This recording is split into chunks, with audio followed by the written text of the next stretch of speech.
حضرت جابر بن عبداللہ رضی اللہ تعالیٰ عنہ سے روایت ہے کہ ایک مرتبہ ہم نبی کریم صلی اللہ علیہ وسلم کے ساتھ سفر کر رہے تھے۔ آرام کی غرض سے رسول اللہ صلی اللہ علیہ وسلم ایک کھجور کے سائے میں بیٹھے تو اچانک ایک کالا سانپ آپ صلی اللہ علیہ وسلم کے پاس پہنچ کر اپنا منہ آپ صلی اللہ علیہ وسلم کے کان کے قریب لے گیا۔ کچھ دیر بعد حضور صلی اللہ علیہ وسلم نے اس سانپ کے کان کے قریب اپنا منہ مبارک لے جا کر کچھ فرمایا۔ اس کے بعد وہ سانپ ایسے غائب ہوا جیسے اس کو زمین نکل گئی ہو۔ ہم نے عرض کی، یا رسول اللہ صلی اللہ علیہ وسلم، ہم اس سانپ کو آپ صلی اللہ علیہ وسلم کے قریب دیکھ کر ڈر گئے تھے۔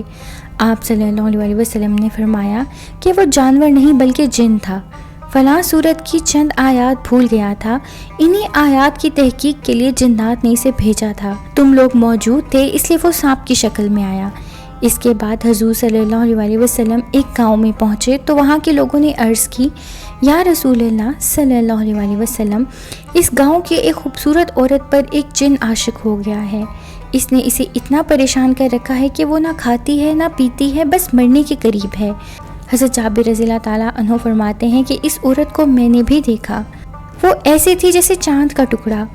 حضور صلی اللہ علیہ وسلم نے اسے پکار کر فرمایا، اے جن، کیا تجھے معلوم ہے کہ میں اللہ کا رسول محمد صلی اللہ علیہ وسلم ہوں؟ تو اس عورت کو چھوڑ کر یہاں سے چلا جا۔ یہ سنتے ہی وہ عورت صحت یاب ہو گئی اور ہوش میں آنے پر اپنا منہ ہم سب سے چھپانے لگی۔